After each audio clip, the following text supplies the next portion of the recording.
Allez, bien le bonjour à tous. Premier vendredi de ce mois sacré de Ramadan. Et on se retrouve en direct de 9h jusqu'à 10h30. Nous, on ne change pas d'horaire.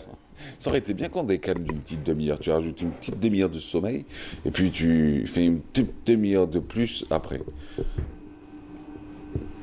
C'est les souvenirs de quand on était à l'école primaire qui remontent à la surface. Je suis d'ailleurs navré. Bonjour Félix Elchir. Bonjour Abou Mahrez. Et la météo, c'est avec vous. Et à ce qui paraît, il va faire chaud aujourd'hui. Tout Chaud à de vent. fait. On va atteindre même les 29 degrés sur la capitale. Vous allez Exactement. confirmer ça dans quelques instants. Et puis à suivre, en ce vendredi, c'est le retour de Kenzan Char. Et oui, société civile, avec elle on va parler de la société civile algérienne à l'étranger. Oui, elle s'organise comment cette société civile? Quelles sont ses actions sur le terrain? Comment peut-on la définir quand elle est hors du territoire, des frontières que l'on connaît? Ben, ce sera avec Kenzan Char qu'on en parlera ce matin. Fethi Benachnou, c'est le doc de la matinale. En ce premier vendredi du mois sacré, on va parler avec lui de la tension artérielle. Et oui, hein, la tension artérielle. Vous savez ce que c'est ou pas? On a beaucoup parlé du diabète, on a beaucoup parlé des dysfonctionnements des reins, forcément de dialyse et autres, mais aujourd'hui d'insuffisance rénale donc, et de dialyse pour faciliter la vie des malades et des patients. Aujourd'hui, on va parler de la tension artérielle, d'où elle vient exactement, comment ça provient, quelles sont ses origines, puisqu'elles sont multiples, elles sont diverses, ça on en est sûr, et comment traiter cela, et quel régime alimentaire surtout, hygiène de vie et régime alimentaire. Hygiène alimentaire, on en parlera ce matin avec Fethi Benachnou. Il s'appelle Mohand Ouidir Saïb, il est de retour parmi nous. Ah, ce monsieur, ce grand monsieur, il est inspecteur principal au ministère des Affaires religieuses et des Waqf. Et comme vous le savez, la tradition, ce mois sacré, c'est quoi?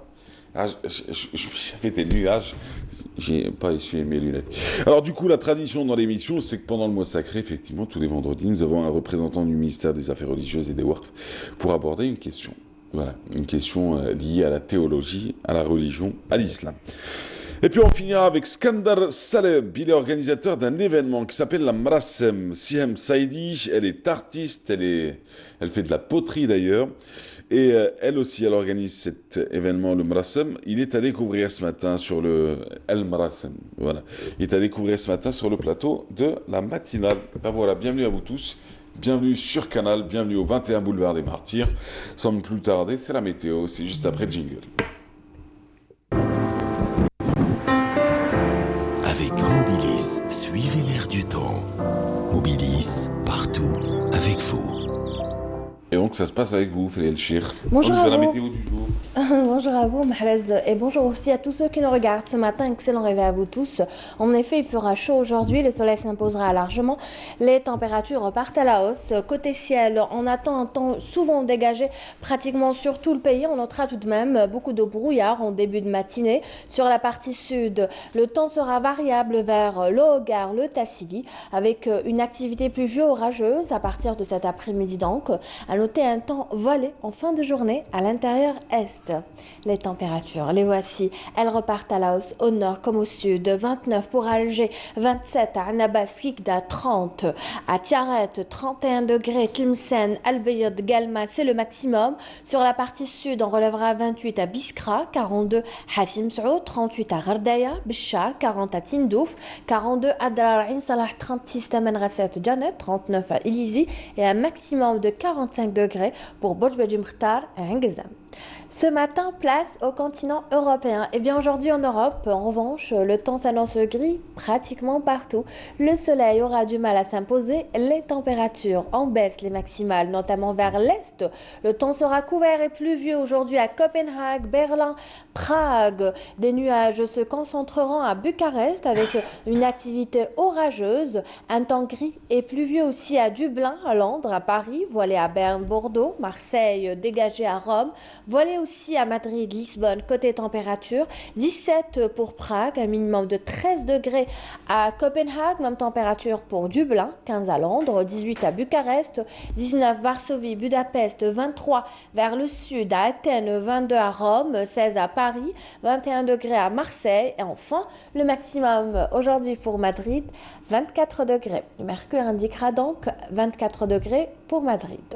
Place à présent à l'éphéméride. Aujourd'hui, le soleil se couchera à 19h42. Vous avez toujours le site de Météo Algérie, les 3 w.meteoalgerie.dz. Je vous remercie pour votre attention. Agréable moment avec vous, Mahrez. J'aurai le plaisir de vous retrouver au courant de cette journée pour d'autres nouvelles du ciel. D'ici là, agréablement. À tout à l'heure. Avec Mobilis, suivez l'air du temps. Mobilis, partout, avec vous. Voilà, c'est ce qu'on appellera une journée assez srouna. Grosse chaleur aujourd'hui, ça c'est sur la météo à midi, le prochain rendez-vous. D'ici là, merci Fériel. Je vous en prie. Voilà, et quant à nous, on se retrouve dans quelques instants avec Mohamed Ouidir Saïeb, inspecteur principal au ministère des Affaires religieuses et des Waqf, mais ce sera juste après cette ouverture musicale. Tiens, c'est le Ferda. Le Ferda qui sera en concert d'ailleurs ce soir. Et ça se passe avec l'Office national de la culture et de l'information. Ça se passe à la salle Sierra Maestra. Ça, c'est pour la capitale.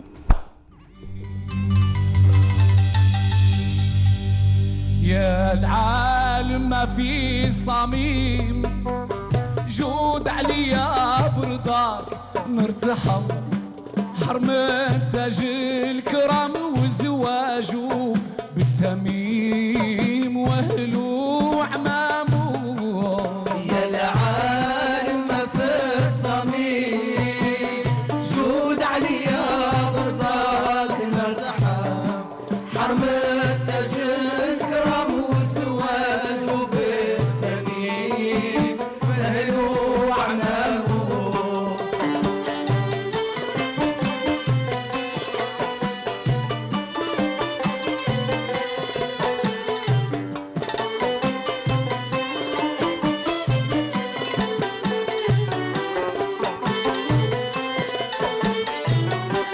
مالي غيرك يا رحيم يرتاح والي ساكن يضرب مالي سواك نلتجا في الحضر العظيم يفجي عظامه غيتني ما نبقى غريب وفقني الطريق نلتهم لأنك غفار لا تواخدني باللئيم ولا جرامو يا العالم في الصميم جود عليا برضاك نرتحم حرمك تجي الكرم والزواج بالتميم أهلو وعنابو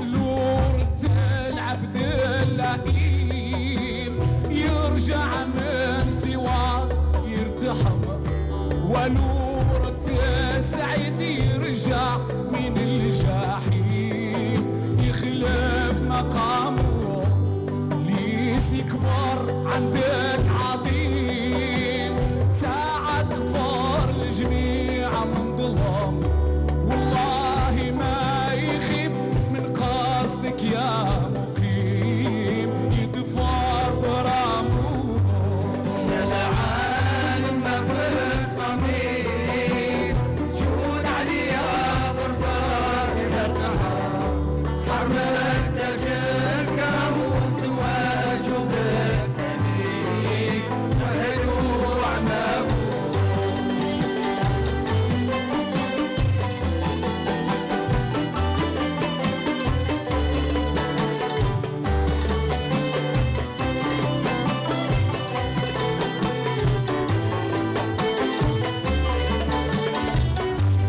جور مقصورة النعيم كل خليلة في الباس تفتخم وكواب السلسبيل والسلس جيم سجيم بالمسك ختامو داك ظني بلا تخميم يا رويلات قناط من الهم حرمت نعمل جليل واسع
الصميم جود عليا برضاك نرتحم حرم التاج الكرام وزواجه بالتميم واهله وعمامه ويا العالم ما في الصميم جود عليا برضاك نرتحم. Voilà, excellente matinée, c'était le Ferda sur Canal et dans Bonjour d'Algérie. Ce matin, on reçoit qui en ouverture? Mohand Ouedir Saïeb, bienvenue à vous. Vous êtes inspecteur central au ministère des Affaires religieuses et des Waqf. Bienvenue sur le plateau. Je vous en prie, Simhars. Eh bien, bienvenue, Azzoul.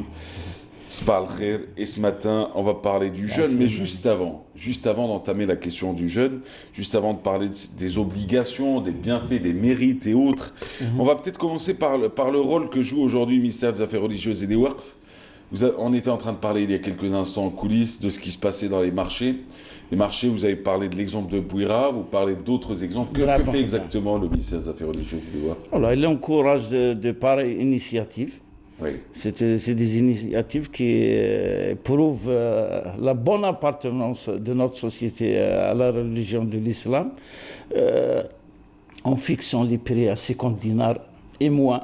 Et parfois, c'est gratuit. À partir de... Et vous fixez quoi exactement à 50? Les prix des fruits et de légumes. D'accord. Mais ça se passe comment? C'est que vous arrivez dans un marché, vous dites, vous faites, vous lancez une obligation? On encourage pour que s'enchaîne et se propage à travers le territoire national.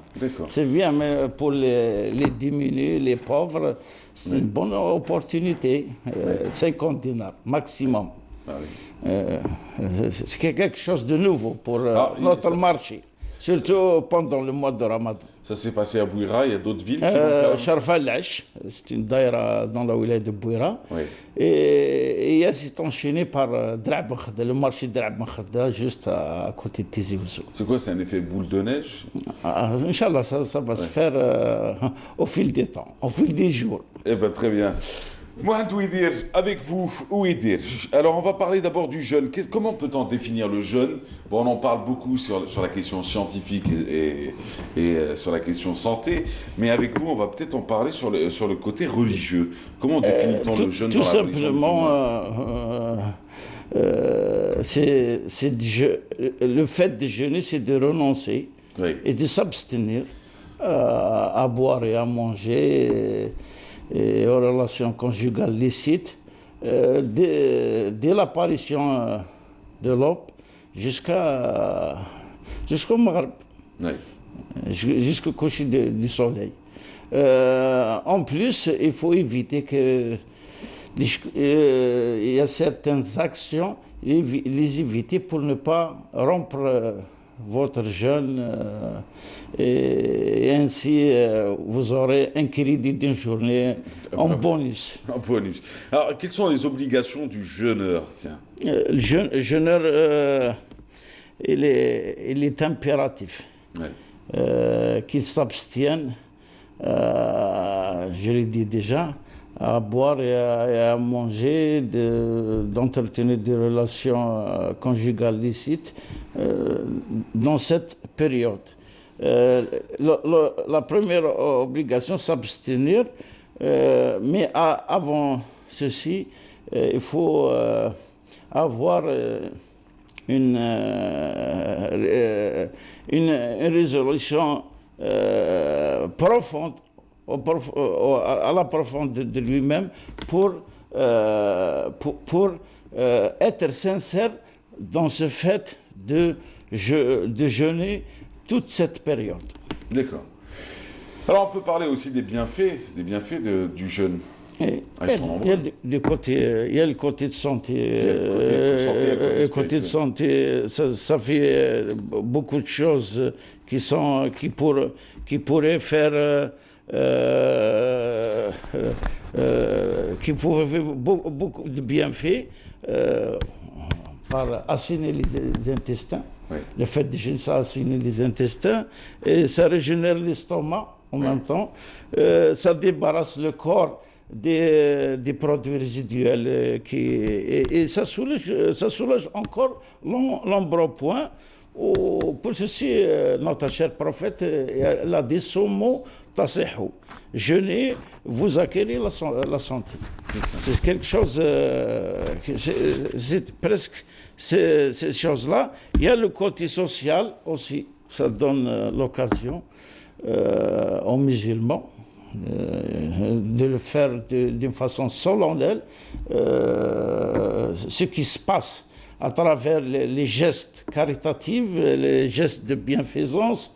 Ça prouve encore, surtout la société algérienne, ça se trouve, on parlait des souks, on en parle encore des restaurants Rahma, restaurants du cœur, et on parle les autoroutes algériennes, surtout des côtés. Il y a des restaurants ambulants. Et les actions de distribution de coups-fins et des aides aux familles démunies, ceci ainsi prouve toujours l'appartenance sincère de notre société à notre chère religion. Les mérites et les profits sur le plan spirituel, jeûner de la bonne manière, c'est quoi au juste? Jeûner de la bonne manière, c'est un sentiment sincère d'un musulman simple oui. Envers la société, surtout pour ce pauvre démuni. Il faut qu'il sent il est bien entouré par ses frères, par ses sœurs dans ces moments difficiles. Même il y aura à la fin du jeûne l'aumône du jeûne Sadaqat al-Fitr, oui. Mais quand même, il le faut. Il est impératif à travers toute l'année, mais surtout le mois de Ramadan, les nécessités sentent bien cette appartenance, surtout quand ils sont pris en charge par ses confrères, hein. C'est les confrères en religion. C'est cela. Bon, je vous souhaite une excellente journée. C'est le premier vendredi. Vous reviendrez le vendredi prochain ? Inch'Allah. Vous serez là sur le plateau ? Inch'Allah. En tout cas, c'était... Je vous félicite. Je vous souhaite un excellent mois sacré. C'est une grande chance d'être invité par... vous êtes chez vous ici, hein. Monsieur Aouidir, vous êtes chez vous. Alors du coup, ce soir, je tiens juste à vous dire, vous êtes du côté de la capitale, vous allez manger à 19h47. Par contre, l'IMSEC, c'est à 3h55. Alors, j'ai pas compris, moi, je l'ai entendu à 4h05 ce matin. Le dernier Eden, je l'ai entendu à 4h05. Ça diffère entre une mosquée à l'autre, parce que c'est possible, le muaddin...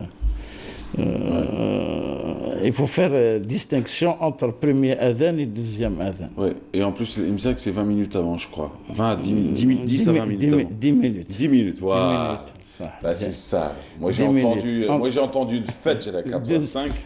Et il me semble que je crois que je n'ai pas entendu. C'était pas intéressant pour celui qui a fait le truc. Il a dit, allez, on passe direct au fetch. Allez, du coup, c'est à 3h55, ça faudrait dire. Sinon, je vous souhaite une excellente journée. Merci infiniment. Bonne chance en ce vendredi, premier jour. Inch'Allah, je alors juste, tiens, c'est la photo de la mosquée, de la grande mosquée d'Alger. Exact, qui a été appelée le Jama al-Adam. Alors du coup, l'inauguration officielle très bientôt. Très bientôt. Quelques travaux de finition. Inch'Allah. La prière de l'Aïd. Je ne peux pas me prononcer parce que ça me dépasse. Moi, je pose la question après. Ça me dépasse, Je pose la question après. C'est bien. C'est des travaux. Juste à la fin des travaux, il y aura l'inauguration solennelle. Ouais. La nuit, c'est quelque chose. Hein. Inch'Allah. Ah oui, très bien. Voilà. Merci beaucoup, en tout cas. C'était un plaisir. Allez, quant à nous, on se retrouve dans quelques instants avec qui? Avec Dr Benachnou. On va parler de quoi? On va parler de la tension artérielle. Elle provient d'où? Quelles sont ses origines? Quelles sont ses raisons? Peut-on la soigner? Est-ce une maladie chronique incurable ou peut-on vivre avec une tension artérielle élevée tout au long de sa vie? On en parle avec Dr Benachnou. Ce sera juste après ce reportage de Sabrina Khlifi, et elle parle de la grande mosquée d'ailleurs. Allons-y. Sur les hauteurs de la Kasbah fut érigée la première mosquée de la vieille Médina. Surplombant la baie d'Alger, Elle offre aux fidèles une image attrayante de la cité qui épouse dans son élan en un trait continu la mer Méditerranée.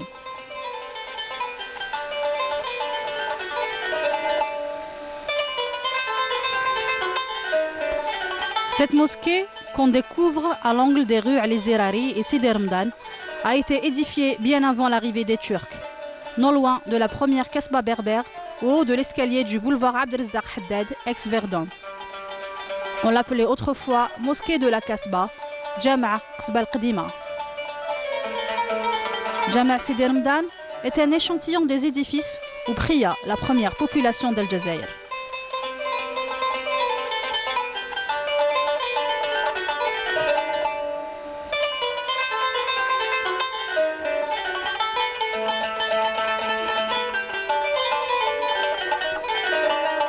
Son architecture est typiquement berbère, avec un lourd minaret carré, des toits en double pente et recouverts de tuiles rouges, comme Jama' al-Kbir et les différents temples berbères érigés à cette époque.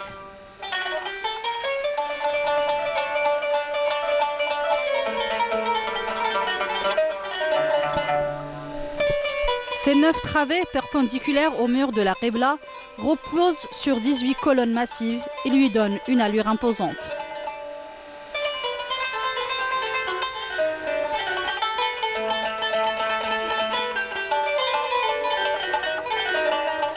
Le minaret à plan carré rappelle les oratoires de style maghrébin des XIIe et XIIIe siècles. Jama' Sidi Rmdan possède 50 immeubles dont les revenus des locations assuraient son entretien.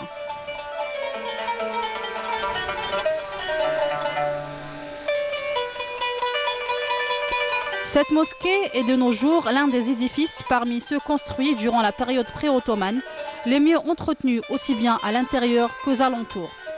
Elle ne présente pas de qualité ornementale particulière et semble d'une architecture assez grossière dans l'ensemble.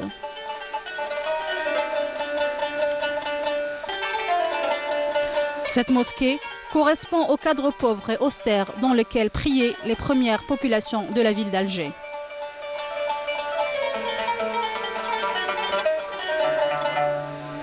Les fidèles continuent à la fréquenter et la grande salle ne désemplit pas le vendredi et lors des prières de l'Aïd. Dès que les autres mosquées de la cité sont remplies, les fidèles ne manquent jamais de monter jusqu'à cette mosquée pour accomplir leurs prières. Jama' Sidi Rmdan reste un symbole de l'attachement des Algériens à leur religion qu'ils ont su préserver au fil des siècles contre vents et marées.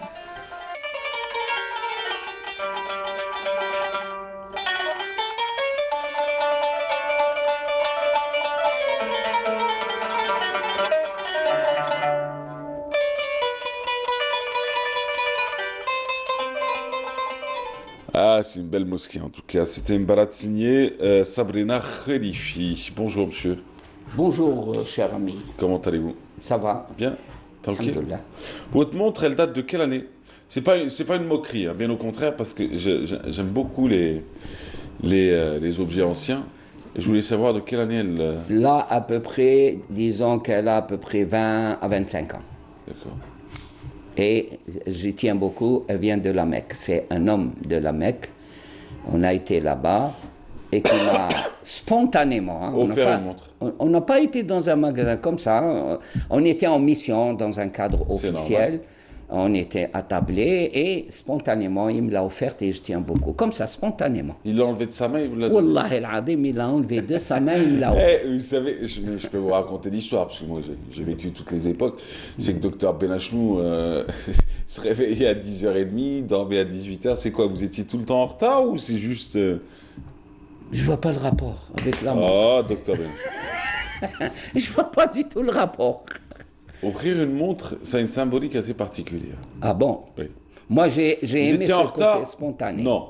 Vous étiez en retard? Pas du tout, on Jamais? était assis, ça a été un élan et les gens de la Mecque sont connus pour leur bonté, leur fraternité. Ah, c'était pas un camarade de la délégation? Non, il faut que... Répétons.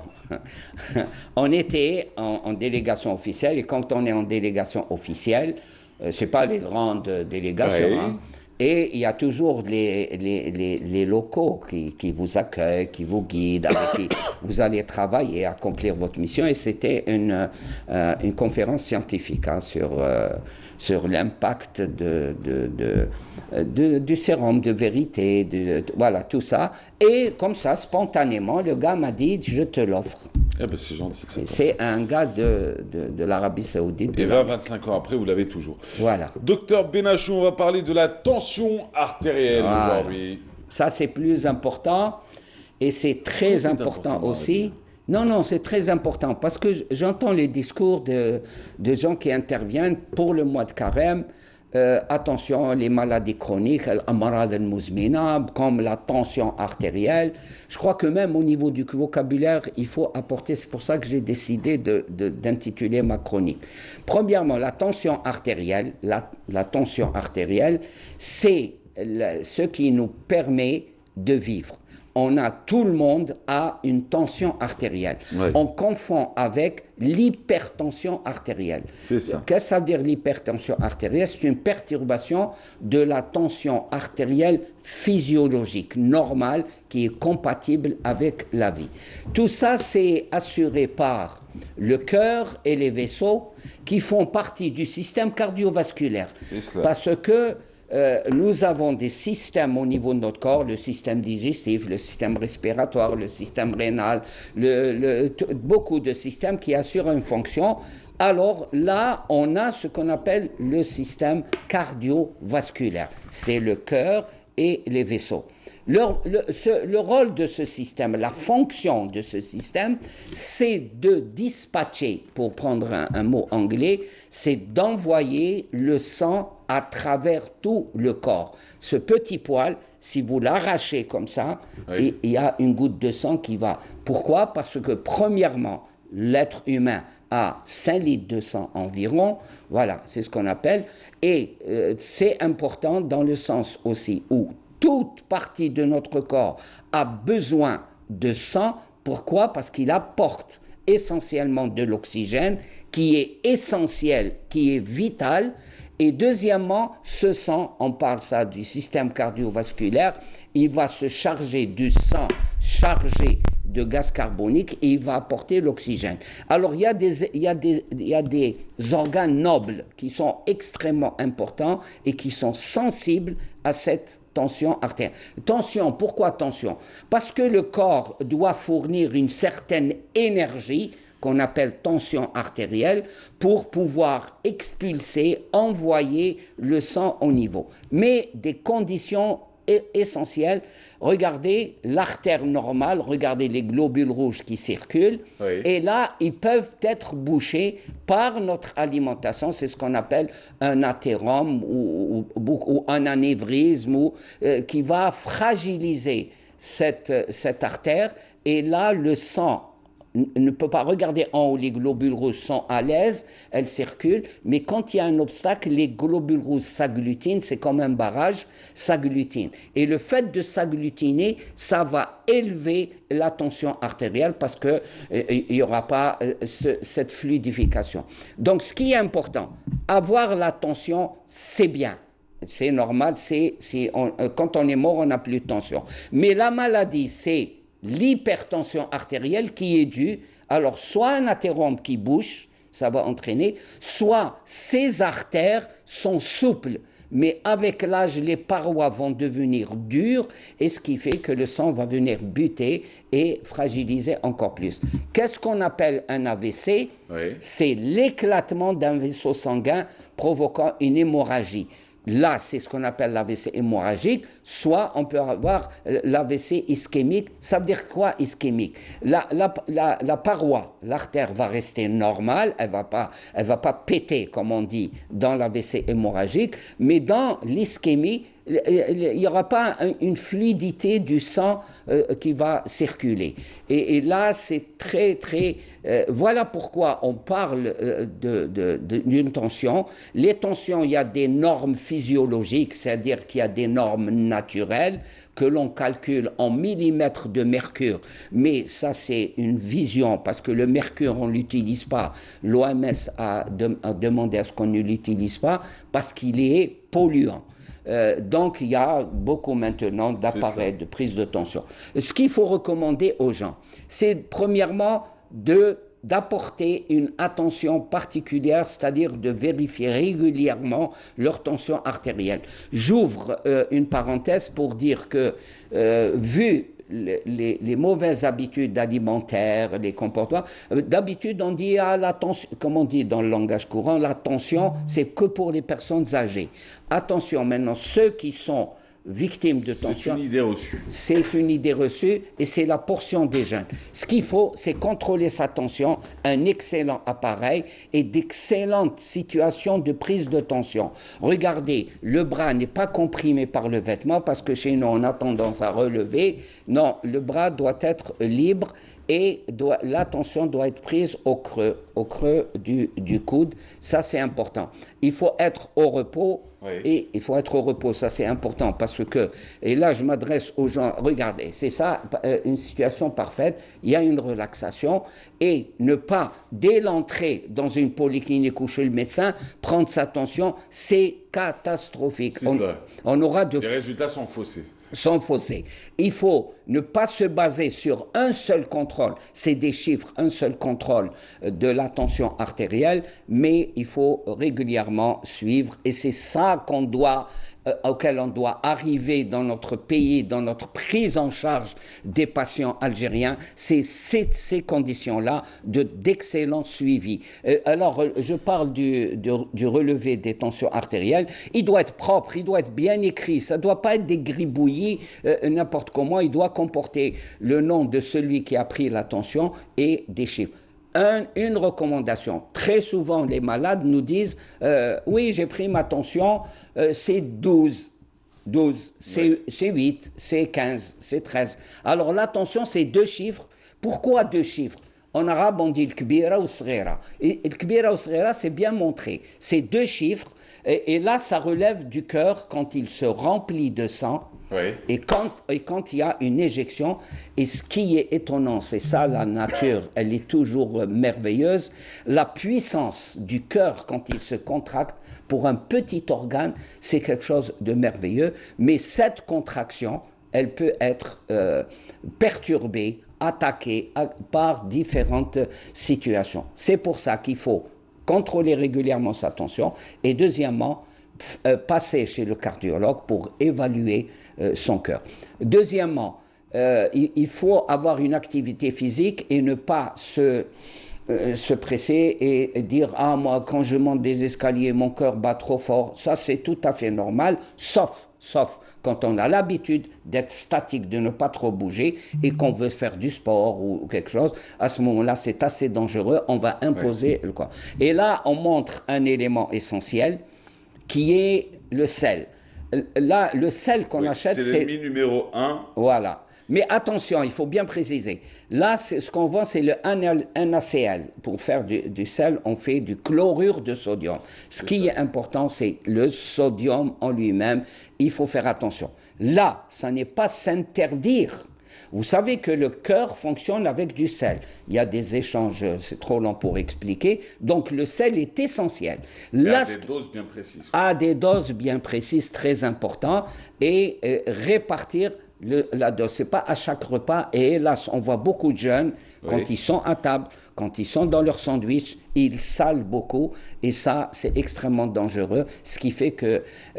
ça cause énormément de ça cause énormément chez les jeunes. Là, quand il y a une tension artérielle, elle détruit les reins. On parle d'insuffisance rénale à cause du diabète, c'est vrai, mais il y a une autre cause, un autre facteur d'insuffisance rénale, c'est l'hypertension artérielle. C'est une tension énorme qui se trouve dans les vaisseaux et là, ça détruit. C'est comme vous, on vous met un poids sur le dos, vous n'allez pas pouvoir bouger. Ensuite, l'obésité qui est au niveau du cœur va l'empêcher l'ampliation régulière, souple, parce que la graisse va étouffer étouffer le cœur, ça c'est important, et c'est les endroits qui risquent d'être la perte de vue, parce qu'il y a un éclatement des nerfs optiques au niveau de l'œil. On a l'AVC qui est une catastrophe, et il faut qu'on y prête attention. Oui. Dans la prévention dans notre pays, et on peut prévenir les AVC par une bonne éducation sanitaire. On a les crises cardiaques, ça va devenir notre quotidien. On a le dysfonctionnement, c'est-à-dire l'insuffisance rénale et le dommage des vaisseaux sanguins, l'artériosclérose qui est à l'origine de l'hypertension artérielle si elle ne l'aggrave pas. Et vous savez ce que c'est que l'artériosclérose? C'est le dépôt des matières grasses que l'on mange, surtout par exemple d'orphérondan, on s'empiffre de viande, surtout de mouton et de graisse et de pain et tout ça. C'est pas uniquement orphérondan, c'est le comportement de toute une vie, de tout notre quotidien, et ces éléments-là, les complications. Qu'est-ce qu'une hypertension artérielle et quelles sont les complications? C'est ce qu'il faut expliquer. Et sincèrement, la chronique du vendredi sur Canal Algérie apporte sa contribution à... Ça doit être enseigné dans les lycées, dans les écoles, d'une façon partout. C'est pas quand on a journée mondiale de l'AVC, on va s'exciter à présenter. Non, je crois qu'il faut une éducation sanitaire concernant l'AVC, concernant les complications de l'hypertension. Et toujours, je tire chapeau à la régie qui arrive à choisir, malgré que ça fasse des jaloux. Ça ne fait pas des jaloux, c'est que la régie en question s'appelle Krimo, quoi. Ouais, Krimo, Yaté Saha, non, il sait tirer les bonnes plaquettes pour sortir tout ça. Ouais. Voilà. Merci, docteur.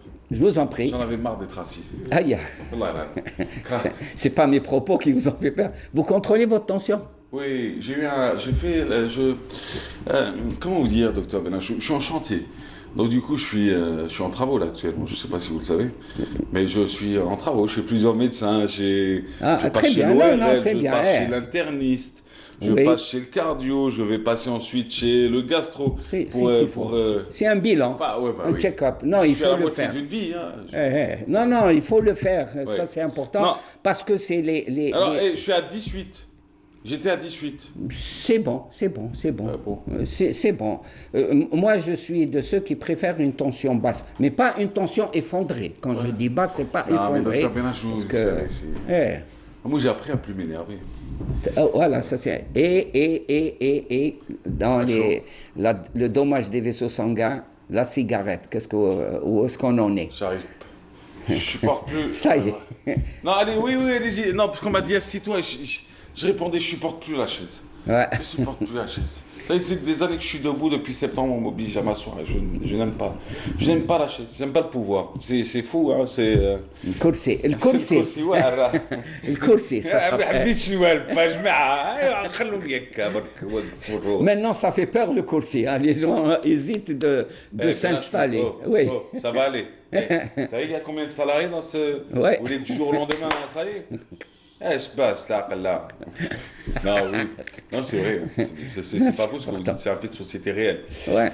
Docteur Benachou, on l'aura compris. Donc, le mec, complètement, change de sujet à 70.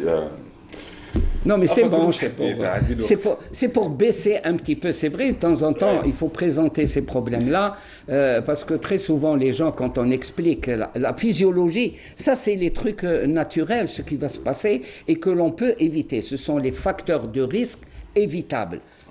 Éviter les matières grasses, ne pas manger que de la viande, parce que Ramadan, c'est une consommation effrénée, et même toute l'année. Mais Ramadan, c'est une occasion de faire un point, c'est une halte, et faire le point de cette mauvaise condition de consommation, les fritures, les bras, c'est ça qui nous entraîne vers l'artériosclérose. Il faut avoir un système de circulation sanguine. J'ai parlé du système cardiovasculaire, et en arabe c'est mieux, ils disent dawra damawiya, c'est c'est le cirque, c'est-à-dire le dawara, c'est-à-dire le trajet, le parcours du sang, et le trafic, et toujours le trafic. C'est comme dans notre vie de tous les jours, le trafic doit être fluide pour pouvoir, et quand vous avez une cochonnerie ou un accident sur la route, ça va entraîner une accumulation. On l'avait dans la plaque précédente, celle-là, si on peut la passer, pour bien expliquer comment le sang circule. Et vous savez, moi j'aimerais qu'on ramène un film de science-fiction. Il y a longtemps, j'ai oublié, mais on est arrivé à réduire les hommes et on les mettait dans un sous-marin réduit qu'on injectait dans le corps humain, et ce sous-marin se balade. C'est un film qui est merveilleux. J'ai oublié s'il y a quelqu'un qui se souvient, qui nous le communique. Ah, docteur, c'est pas notre truc, nous, c'est... Non, si quelqu'un... Alors là, il se balade au niveau du cœur, au niveau des vaisseaux sanguins. On a une vue... C'est pas le voyage fantastique, on me souffle dans l'oreille, on me dit... Peut-être, oui, peut-être. Mais il est extrêmement pédagogique. Autant c'est un film... Ça parle d'anatomie, c'est ça? Ça parle d'anatomie à l'intérieur du corps. Bah oui, alors là, vous verrez, et le sang circule. Attention, là, on ne voit pas. Le sang circule à une pression terrible. Nous avons, par exemple, l'aorte, la veine cave, la veine cave, où le sang a une pression. Vous savez que si on coupait la veine cave, le sang giclerait à 10 mètres. Tellement que la puissance est forte, parce que le cœur doit fournir le sang à travers tout le corps. Il ne doit pas y avoir d'obstacle pour la circulation du sang. Et le sang est important parce qu'il transporte tout, il transporte beaucoup de choses. L'oxygène, et il transporte beaucoup de choses qui doivent être apportées au cerveau, aux poumons, et ainsi de suite. Les hormones et tous ces éléments-là. Votre film est sorti en 1966. Voilà. Et c'était ça. Voyage fantastique. J'aimerais, ça ce serait important. YouTube. On les retrouve. Sur YouTube, vous allez tout retrouver. Mais là, par exemple, ce film, on devrait le projeter dans les écoles, les lycées, pour expliquer. C'est un côté pédagogique merveilleux. Et en 66, vous m'avez dit. Je vais vérifier. Voilà. Bah, si je vous le dis, c'est que j'ai eu l'info. Oui, bien sûr. Non, mais vous avez un staff de Canal Algérie qui est parfait.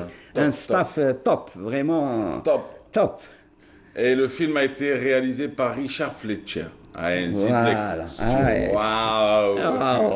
Non, j'adore Ramadan. Asma, quand il y a une compétence avérée, je crois qu'il faut la mettre en avant. Par exemple, le fait de disposer d'un fichier, de pouvoir retrouver une information. C'est normal, ça s'appelle une rédactrice en chef, elle s'appelle Maïk. Je la salue, elle montre à chaque fois sa compétence. C'est directeur photo en plus. Voilà, allez, c'est parti, tout le monde la régie. Il y a la régie, mais allez. Bon, alors, docteur Benachou, je vous explique, c'est le premier vendredi, ça va un peu dans tous les sens, c'est un peu normal. On va peut-être recentrer sur le sujet. Tension artérielle. Je trouve que c'est bien. Tension artérielle, les dernières recommandations. La tension artérielle. Alors, il faut ne pas confondre avec l'hypertension artérielle. Ouais. La tension artérielle, c'est le fonctionnement même normal. Et c'est le signe de vie. Le cœur, il bat parce qu'il fonctionne. Et il y a l'hypertension qui est l'une des complications. C'est une maladie chronique d'ailleurs. C'est une détérioration de on ne guérit pas. Et qui va entraîner des complications, à savoir la destruction d'organes nobles. L'AVC, maintenant, on se dit, l'AVC, pourquoi il augmente, pourquoi... Tout le monde dit AVC, c'est à cause de ça. Les crises cardiaques, ça c'est important. Les insuffisances rénales, en plus de diabète, c'est l'hypertension artérielle. Attention, celui qui a l'hypertension artérielle ne va pas développer ces complications, je précise. C'est une hypertension artérielle livrée à elle-même. Qui n'est pas contrôlée, qui n'est pas la personne qui ne contrôle pas son alimentation et qui ne fait pas d'activité physique. Je ne veux pas parler de sport, je dis qu'il n'a pas d'activité physique qui consiste à avoir une marche de 40 minutes chaque jour. Et je trouve qu'Alger est merveilleuse pour éviter les maladies cardiaques parce qu'elle est en pente, nous avons des escaliers, nous avons des descentes, des montées. Je crois qu'on a une ville, je parle d'Alger parce que on a une ville qui permet justement d'éviter cet encrassement des vaisseaux sanguins qui entraîneront des dommages. Merci, docteur Benachou. Voilà, à votre service. Vous habitez où? Moi, j'habite Blida. Alors, Blida, on va vous mettre dans la même... À 19h45, 50 à peu près. Attendez. 19h50, 48, 50. Attendez. El Bouleida, voilà, plus 3 minutes. Aujourd'hui, ce vendredi, on mange exactement à 19h47. Vous allez manger à 19h50. 50, voilà. Je suis le... C'est important. Le meilleur rapport... Temps. Le meilleur... Ah non, plus 1 minute, pas 3 minutes, c'est l'IMSEC. C'est les 3 minutes de plus pour manger. Mais Voilà. par contre, c'est 19h48. Pour manger rationnellement, pas pour s'empiffrer ou plonger à table. Et Alors, il comme, y a possibilité, pour ceux qui n'arrivent pas à gérer leur faim, il y a bonne possibilité. Bah, vous partez à Taraf, c'est moins 21 minutes. Voilà, je ne sais pas si c'est intéressant ou pas, mais moins 21 minutes. Voilà. Donc Taraf mangera. ça c'est le mauvais comportement, mais qu'il n'y en a pas dans le sens où on Et 20 lit. minutes de plus ou de moins. Non, on lit là, le truc au fait d'être, je vais aller à Taraf, je vais aller à truc, tout ça pour grappiller quelques Je vous rappelle minutes. juste que j'ai reçu un appel d'un camarade cette semaine qui m'a proposé d'aller acheter des boureks, même pas cuits, aux Isser. C'est pas vrai. À 17h. À 17h. À 17h. J'ai dit, bon, c'est la biais de bouffer que je peux comprendre, quoi. Mais les Isser à 17h pour aller acheter du bourek, Pas cuit. pas cuit, hein. Il fallait cuire à la maison. Il fallait le. Vous voyez, quand je parle d'éducation sanitaire et d'éducation culinaire, justement, on mange, comment on dit? On ne vit pas pour manger, on mange pour vivre. C'est ça. Ouais, c'est ça qui... je crois que ces choses, même sous un côté humoristique, qui est bien, je crois que la pédagogie doit être humoristique, mais en fin de compte, il ne faut pas lâcher la proie pour l'ombre. Ça, c'est important. Ok. شكرا زميلي. صحة. À bientôt, قاعدة Inch'Allah. ممتعة صباح كم- اليوم كانت قاعدة ممتعة. الله Je me suis remis un peu à une autre langue technique. Ah, À l'arabe. Voilà. très bien. J'essaye. Il faut. Je me suis dit, حكرونا شوية بالفرنسي. Non, mais c'est vrai en plus. Hein. Francophone. On back. Asma, ce plateau va ressembler à un truc de psychanalyse où on commence à déverser. Eh, c'est Ramadan, tu crois quoi? Il y a 3 téléspectateurs qui nous regardent ce matin. Je peux me permettre de tout dire. Ma femme me manque, je tiens à le dire, parce qu'elle n'est pas là en ce moment. Ah, est on la pas- salue. Voilà, je l'embrasse très fort et je sais qu'elle ne regarde pas, mais c'est pas grave. Peut-être que quelqu'un l'appellera pour lui dire un truc. Elle est au Gabon. Non, J'ai cru entendre qu'elle est au Gabon. non, j'ai dit elle est loin, c'est tout. Mais pas- c'est bien le Gabon, au contraire, ça serait bien, j'aurais dit de ramener des fruits exotiques. C'est à l'algérienne. Merde, quand même. Hein. L'opportunisme. Non, mais le Gabon est un pays à visiter, par contre, cela étant. Mais non, elle n'est pas au Gabon. Classe, Khalina. Là, on va ressembler à un truc, inspecteur Colombo, qui parle tout le temps de sa femme. Mais je parle tout le temps de ma femme, personne ne l'a jamais vue. C'est vrai, ça? Tahjab. Hein? Tahjab. لا لا Eh. ما تشاكا انا حبيت انا ما تشاكا انا ما تشوفنيش لا ما تشي يا أخو. تشوفنيش ما Allez, merci à vous. Hiya. Merci docteur Benachou. À bientôt, Inch'Allah. Vendredi. Voilà, allez, à bientôt. Et tiens, celui qui va sur ma page Facebook, si tu cherches bien, tu vas peut-être croiser l'ombre de ma femme, pas ma femme, l'ombre. Voilà, je dis ça, je dirais. Bon, bah, sinon, nous, qu'est-ce qui se passe là? On va se retrouver dans quelques instants avec Kenzan Char. Elle fait son retour dans la matinale. Elle va nous parler de la société civile et la société civile algérienne à l'étranger. Comment s'organise-t-elle? Dans quel cadre réglementaire? Ben, ce sera avec elle, ce sera avec Kenzan Char, juste après ce reportage de Feriel Hamdi sur le reportage sur l'expo de Aziz Ayassitine. Alors, Ayashin. Voilà. Alors, il s'appelle Aziz Ayashi. Il expose à la galerie Ezouart et ça se passe jusqu'au 24 mai prochain. Je vous en dis pas plus. Voici le reportage.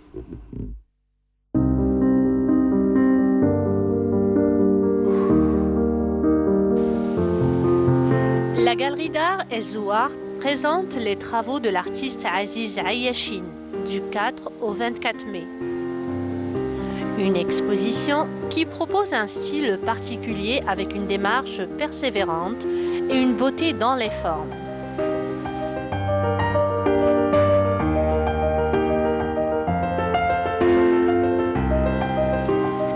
l'artiste puise son inspiration dans l'héritage culturel populaire, l'artisanat d'art islamique et populaire algérien, dans les peintures d'art contemporain.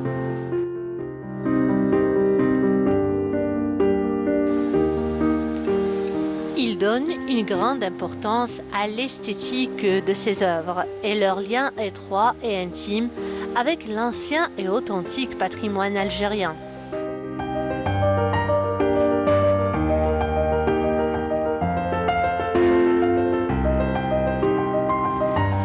Aziz Ayachine dessine l'architecture algérienne traditionnelle et les personnages dans une atmosphère mystique où se mêlent couleurs soutenues et impressions graphiques novatrices.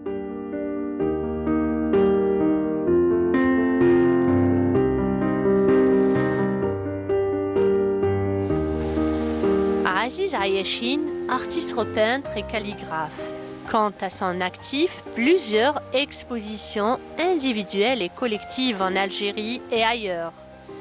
Il s'inspire dans ses œuvres de grands noms de la peinture algérienne moderne, comme Mohamed Khedda et Mohamed Issiakham.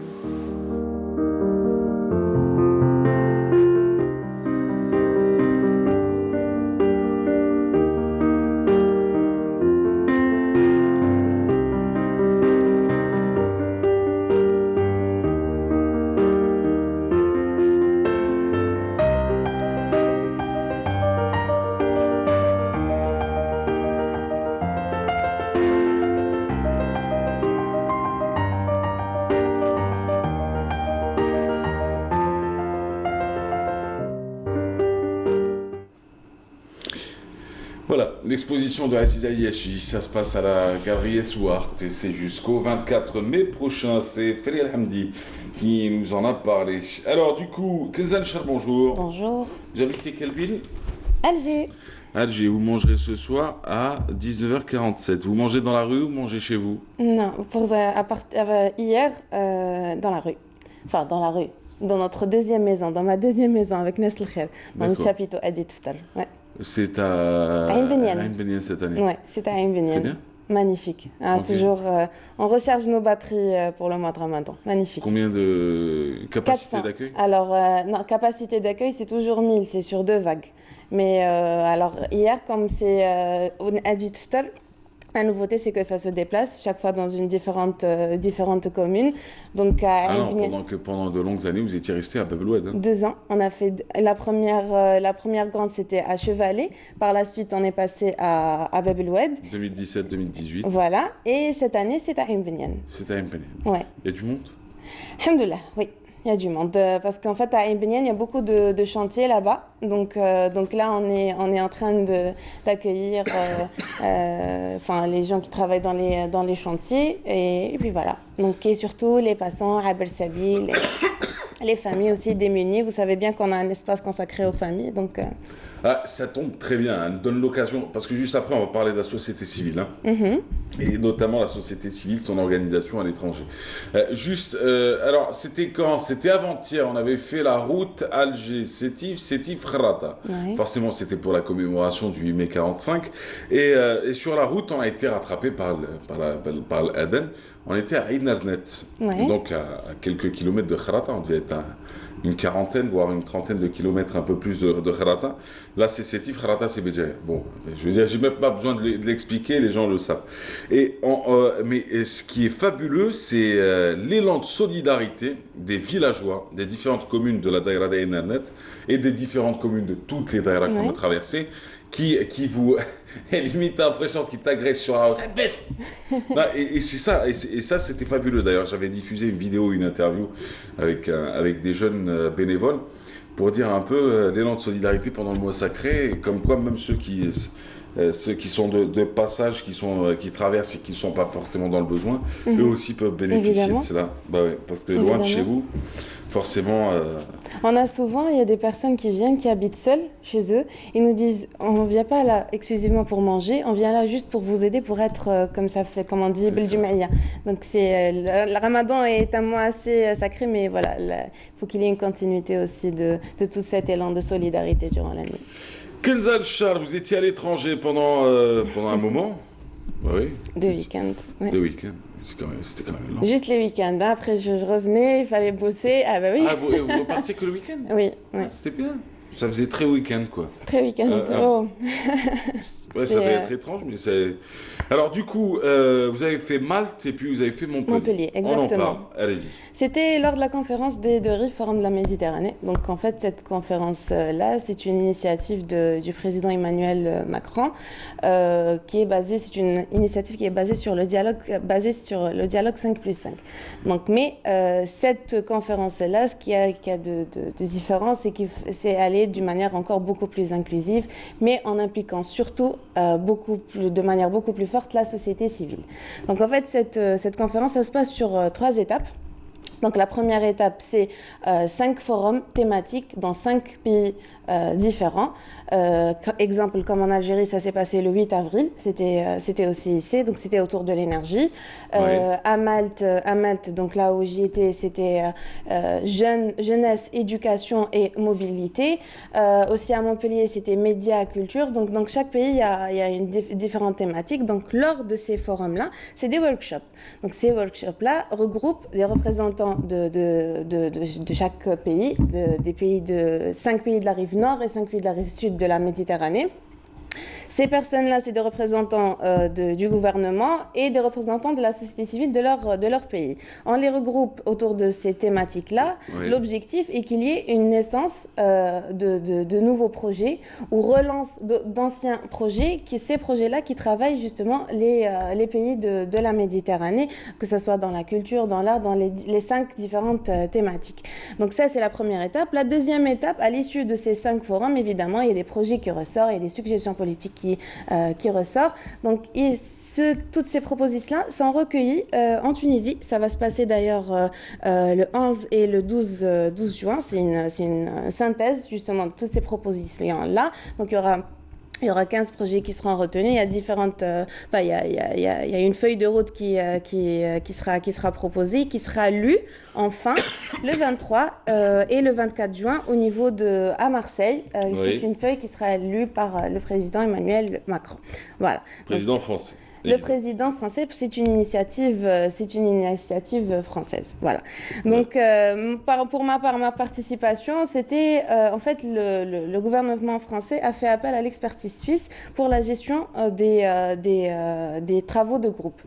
En l'occurrence, ils ont fait appel à l'université italienne en Suisse, qui est basée à Lugano. Donc, cette université-là a organisé le Haut Sommet de la Jeunesse l'été dernier. D'accord. Où moi, j'étais représentante de la Fondation Nestlé, en tant que membre de la société civile, lors de ce sommet de la jeunesse. Donc, comme on a bien représenté notre fondation et évidemment l'Algérie, en fait, on a refait appel à nous, enfin à moi, et pour justement être modératrice dans ces travaux de groupe. Donc là, moi, j'étais en tant que modératrice dans les travaux de groupe. Et voilà, c'était une expérience très enrichissante. Ouais. Donc j'ai eu l'occasion, alors pour revenir à la délégation algérienne, j'ai eu l'occasion de rencontrer, enfin de voir comme à Malte, ça parlait de jeunesse, donc il y avait des représentants du ministère de la Jeunesse qui avaient ramené avec eux aussi 2 associations, donc l'association Sidra et aussi l'association Arwes, qui à leur tour avaient des projets et ils ont proposé des projets, de très beaux projets d'ailleurs, qui, alhamdoulilah, heureusement, ils ont bien su représenter l'Algérie. Quant à Montpellier, il n'y avait pas d'association, il n'y avait pas de membres de la société civile. Il y avait qui à Montpellier ? Il y avait des représentants du ministère de la Culture, des cadres de la radio, et aussi des cadres de la radio. Voilà, et aussi des représentants du ministère du tourisme. Voilà. Et donc il n'y avait que des administrateurs. Exactement. Donc mais aussi les Algériens. D'ailleurs, j'ai été agréablement surprise. Il y avait la fondation Analine qui était présente, qui était fortement présente, avec une très forte jeunesse algérienne. Donc c'est une jeunesse algérienne qui est établie à l'étranger. qui était présente dans ces travaux de groupe, mais évidemment dans le cadre de la fondation Analyte. Donc c'était une expérience très enrichissante, mais si j'en sors de tout cela, c'est que, on parle de la société civile et il faudrait vraiment qu'il y ait encore davantage de... C'est-à-dire, la société civile, quand je parle de société civile, c'est syndicats, universités, associations. C'est ça. Il faudrait qu'elle passe à la sphère de la prise de décision. C'est-à-dire, on ne peut plus... Mais est-ce qu'il y a des modèles de réussite dans cela, par exemple à l'étranger? Quel pays représente bien le modèle que vous aspirez En fait, il y a... L'Algérie est en chantier. Oui, on est en plein chantier. De toute manière. Et il y a des associations qui sont en train de remonter, qui sont passées quand même à un certain niveau de professionnalisme. Mais si j'ai à retenir quelques expériences, c'est par exemple la Tunisie, qui a une société civile très Est-ce qu'elle est dans le centre de décision ou elle continue à être elle est tout de même passée à la prise de décision dans tout cela. D'ailleurs, au sommet de la jeunesse, elle a été, c'était l'invité d'honneur justement par rapport à tout ce qu'ils ont vécu. Et cette année, dans le sommet de la jeunesse qui va se tenir en Suisse, Inch'Allah, donc il y aura aussi une forte délégation de la jeunesse algérienne qui sera présente.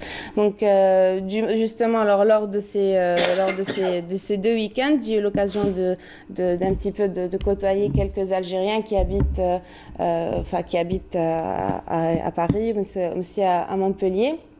Et là, que j'ai retenu, il y a l'association ADRA. Donc, c'est les Algériens des 2 rives. Donc, en fait, l'association ADRA, ce qu'elle fait, elle est beaucoup dans tout ce qui est l'humanité. ADRA pour Adra? Non, ADRA. ADDRA. C'est une association de quel pays?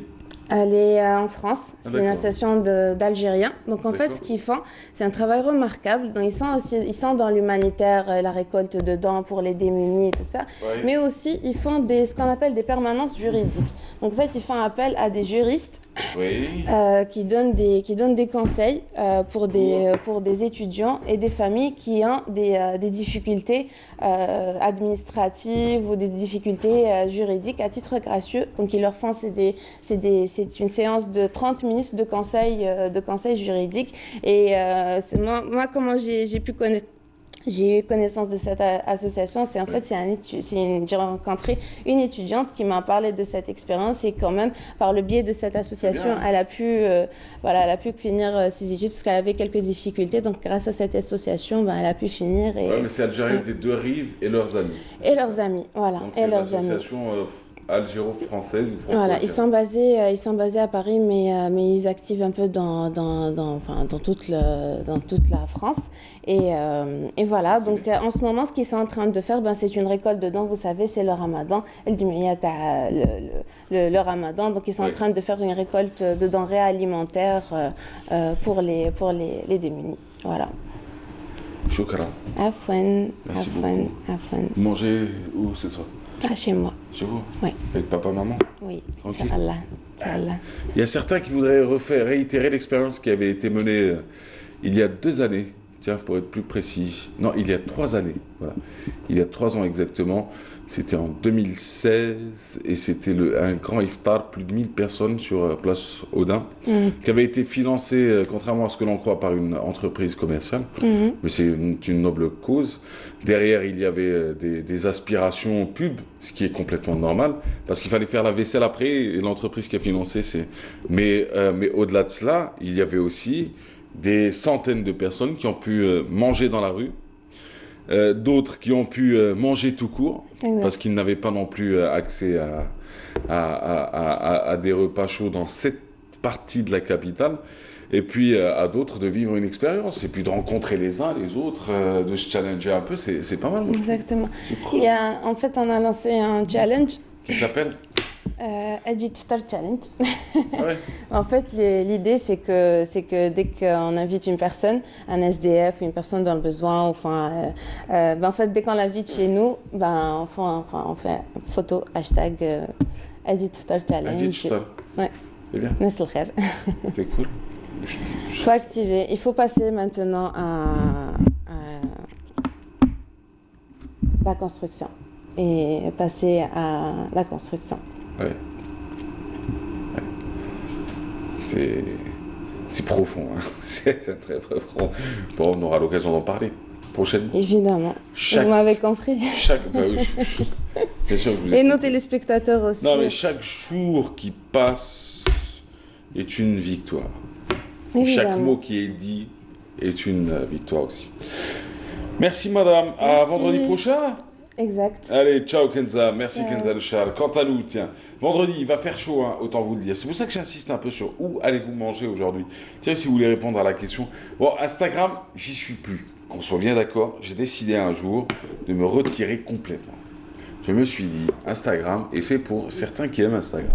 Mais le culte de la personne, de la photo de la personne, ça, j'y passe large. Maintenant, c'est Twitter et sur Facebook. C'est simple, c'est Mahrez Rabia. Et sur Facebook, c'est Mahrez Rabia avec... même en arabe, hein. Mahrez Rabia. Ah, un cheikh. Je l'ai fait pour les gens comme toi. Mon frère. Alors du coup, ce qui est sûr, c'est que vous pouvez nous partager avec nous vos idées de sortie. Vos idées de sortie ce week-end. Vous voulez manger où exactement? Il y a l'expérience qui devrait être menée, mais non pas par une entreprise commerciale. Parce que maintenant, les entreprises commerciales se concentrent sur quoi? Que sur les séries où tu pleures, sur les séries qui sont censées te faire rire, où tu ne ris point. Ça, c'est un autre débat et on devrait l'avoir d'ailleurs sur ce plateau très prochainement. Mais c'est par des citoyens, des habitants du Sacré-Cœur, d'Idouche-Morade et de Odin qui ont décidé d'organiser un repas. Alors, chaque semaine, ils vont essayer de pousser un peu plus. Là, ce soir, c'est de l'auto-organisation. Chacun ramène son repas. Dans les prochains jours, peut-être qu'il y aura plus de moyens et ça va donner un truc de dingue. Enfin, voilà. Donc, du coup, nous, on se retrouve dans quelques instants, hein, si ça vous dit, avec Siam Saïli. Elle est artisane, elle fait de la poterie et elle organise un événement qui s'appelle le Lamrassem. Alors ça consiste en quoi? Ça va se dérouler où? C'est destiné à qui? Et qui exposera quoi? Ce sera avec elle qu'on en parlera d'ailleurs ce matin. Mais juste avant, c'est Nassiba Djaïdil qui nous propose une exposition. C'est ça? Je ne me trompe pas? J'ai l'impression d'être seul aujourd'hui. Je me sens seul, tiens. Allons-y.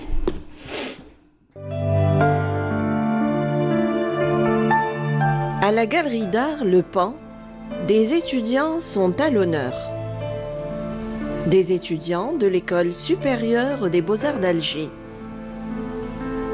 Ils sont une quarantaine à exposer leurs œuvres d'art. Chacun d'entre eux a laissé libre cours à sa créativité. Le fils du peuple, c'est l'intitulé de cette exposition contrastée et aux styles variés.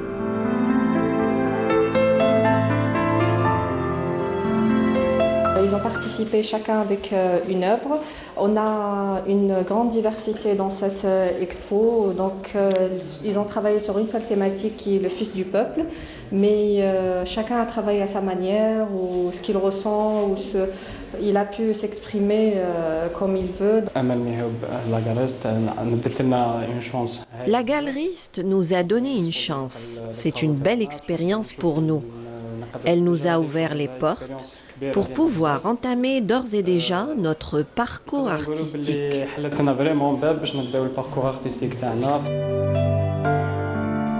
En organisant cette exposition, la galeriste a voulu mettre en avant les prémices de leur talent.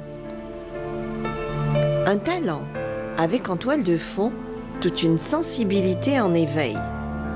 À chacun son mode d'expression, son support de travail et sa touche artistique. À partir d'un thème, ils ont laissé vagabonder leur imaginaire. Ces jeunes étudiants expriment à leur manière leur ressenti. J'ai présenté un travail qui s'intitule l'adulte prématuré.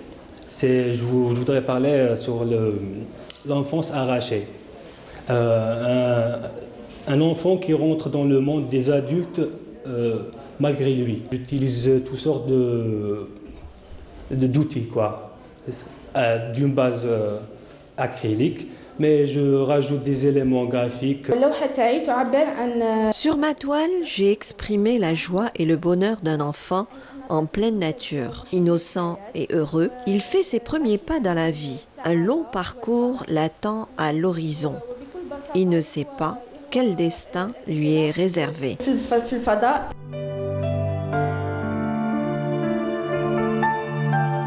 Tout en restant attentif et à l'écoute de tout ce qui les entoure, ces exposants traduisent leurs émotions. Des émotions dans des œuvres d'art qui attirent bien des regards. Dans cette exposition, les étudiants des Beaux-Arts libèrent leur force créative. À chacun son inspiration et ses coups de cœur. J'ai exposé une gravure que j'appelle Bruit naïf. En fait, cette gravure est inspirée de ma sculpture. Genre, c'est une installation que j'ai faite, d'ailleurs que j'ai exposée récemment au Bastion 23. Et le concept, en fait, ça parle de la naïveté, le bruit naïf qui se dégage d'un gamin ou d'un jeune qui, à la base, en fait, c'est pas son bruit à lui. Lui, il est influencé. D'abord, je suis très impressionnée alors de voir toute cette créativité des étudiants de l'École des Beaux-Arts, de créativité de la jeunesse, et aussi l'inspiration qui vient des événements qui se déroulent maintenant en Algérie. Et je crois que nous vivons dans une période vraiment importante du pays. Et cela ne m'étonne pas que ça donne aussi une inspiration. En tout cas, l'Algérie, c'est un pays qui a, par ses couleurs et les paysages et aussi voilà, l'apparence des gens, ça donne beaucoup d'inspiration aux artistes. Une belle occasion aussi d'échanger des idées et des expériences dans cette galerie. Une galerie d'art ouverte à toutes les aventures créatrices et qui encourage les jeunes talents.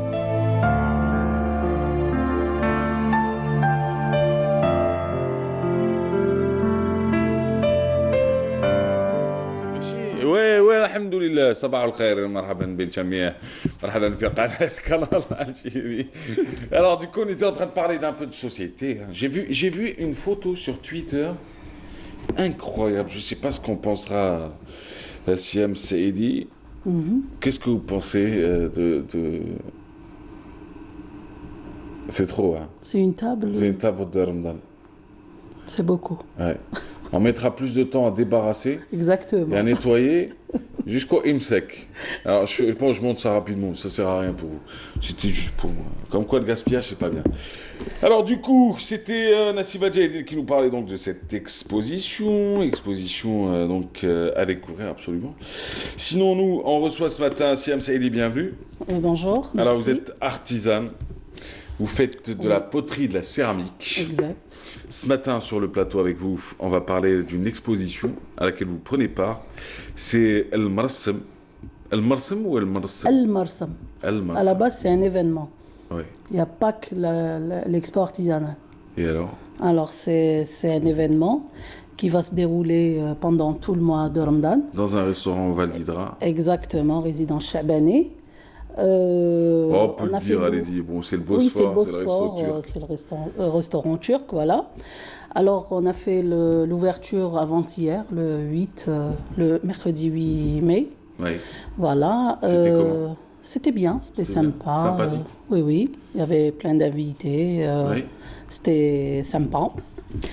Alors, le Marsem, c'est le QG, c'est un endroit où on présente où les Algérois, puisqu'on est à Alger, passeront des soirées familiales avec une très belle ambiance conviviale.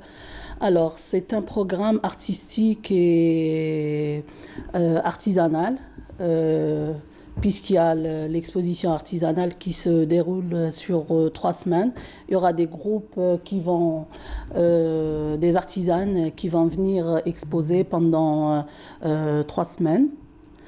Alors, El Marsam, c'est un endroit où on peut avoir un bon cocktail artistique. Il y aura pendant les week-ends, il y aura des artistes qui vont venir animer les soirées. Parmi eux, Amin Chiban, Miziane Amish et plein d'autres. Sinon, pendant la semaine, on a par exemple le Marsam Comedy Show qui va être pendant chaque mardi. Il y aura des humoristes qui vont passer, qui vont avoir des passages de 15 minutes chacun. Il y aura aussi des soirées gaming. Ouais. Voilà. Il y aura aussi des diffusions de courts-métrages chaque dimanche, c'est-à-dire au début de la soirée, il y aura un court-métrage, il y aura de temps en temps les réalisateurs qui vont débattre sur leur court-métrage. Voilà. Et en parallèle, on a l'exposition artisanale qui se déroulera sur 3 semaines. C'est bien. Oui, normalement. On invite les gens à venir voir. Et à découvrir. Ça se passe au Wadidra en tout cas. Exactement. Alors du coup, on va parler un peu de vous aussi, MC. Vous êtes artisane, vous faites dans la poterie et la céramique. Bon, vous n'êtes pas venu avec. Oui, oui. On va en parler dans quelques instants, juste avant les poupées, les marionnettes. C'est des marionnettes en bois. Elles sont signées de qui? Alors, elles sont signées... le nom de l'artisane, elle s'appelle Khadija. Wow. Alors, sa page, elle s'appelle Kids Déco. Alors, elle les fabrique avec du hêtre. C'est-à-dire, elle fait le travail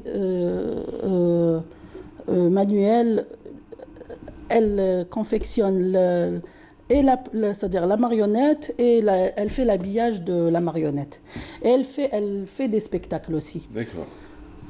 C'est pas mal. Il y a les fils pour faire bouger les bras et les pieds. C'est ça. Ouais.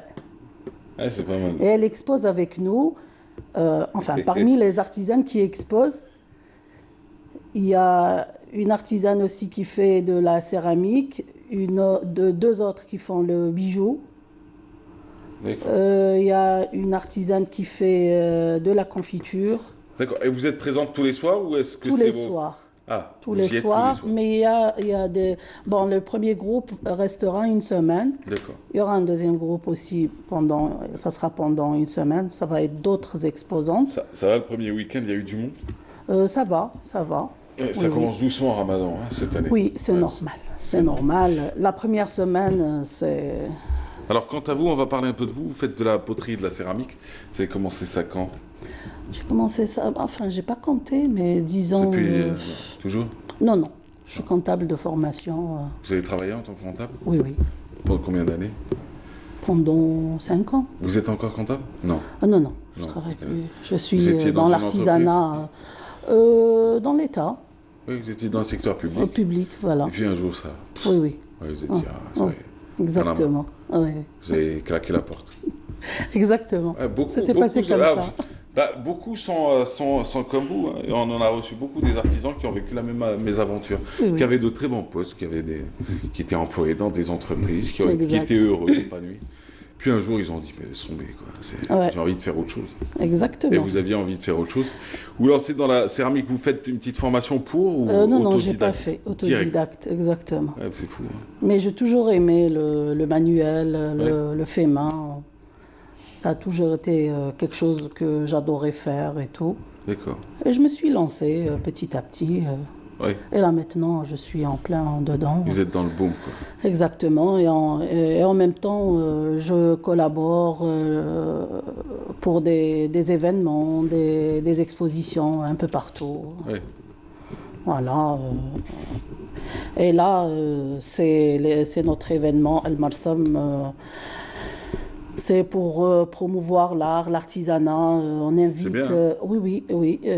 Vu qu'il n'y a pas beaucoup d'endroits qui c'est-à-dire qui organise, où on peut organiser des événements, des expositions. Là, on donne la chance à des artisans d'exposer, à des artistes de faire des performances artistiques pendant des soirées.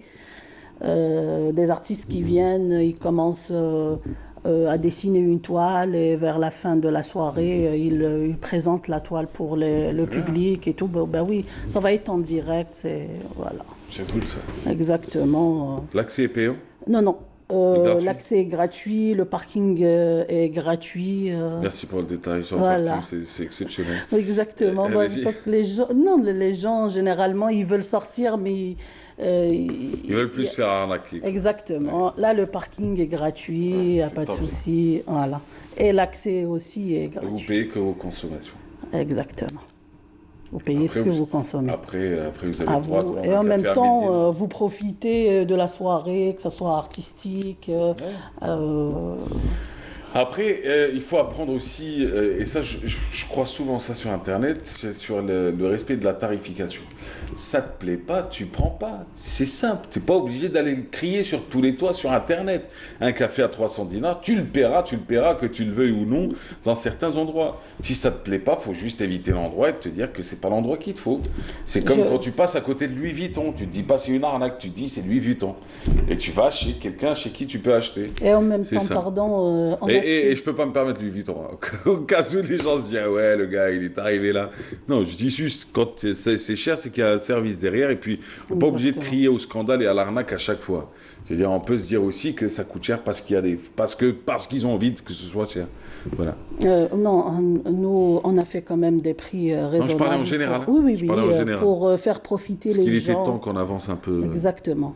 Sur le plan réflexion. Ouais. Exactement. Et vous avez fait des prix raisonnables. Ça va quand même, on a fait des prix raisonnables. Et le Bosphore aussi propose le ftor de tous les jours. Ah, c'est bien. Et le sahur aussi. Oui. Voilà. Et entre les deux, il y a vous. Exact. Il y a tout, voilà, il y a tout le programme artistique riche. El Marsam, c'est l'endroit qu'il faut pour passer des soirées agréables et conviviales, familiales, entre amis. On disait le Marsam fait le mahchacha. C'était quand on se retrouvait entre jeunes. Avant, il n'y avait pas toutes ces soirées et tout. Oui. C'est domino. Il fallait trouver une mahchacha ou une cafette. Ouais. Une mahchacha, c'est ce qu'on appelle aujourd'hui une khayma, mais c'était des endroits qui naissaient à l'époque de Ramadan, quoi. Oui, tu y vas, tu joues au domino, tu manges du qalbelouz. Maintenant, c'est devenu les khaymat.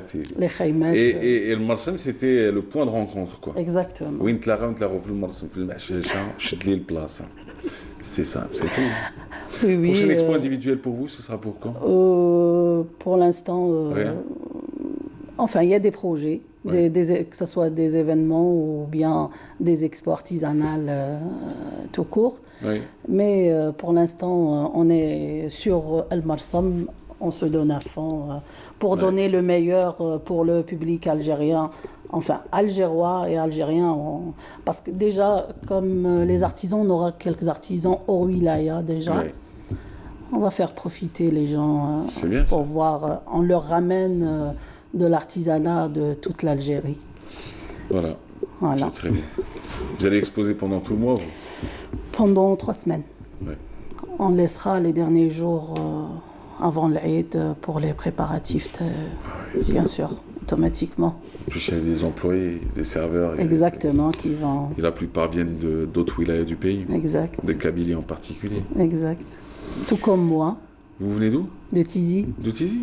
Vous habitez à Tizi? Oui, j'habite à Tizi. Oui. D'accord. Vous habitez où à Mais là, Tizi? je suis là, Tizi-Ville. Tizi-Ville? Ouais. C'est bien, ça se passe bien en ce moment? Oui. Ça bouge, hein? Tizi, la classe. Toujours... Ça va, c'est sympa. Ça donne l'exemple, en tout cas. Oui. Beaucoup de villes, hein. Boumerdaz, Tizi, Bojbariric.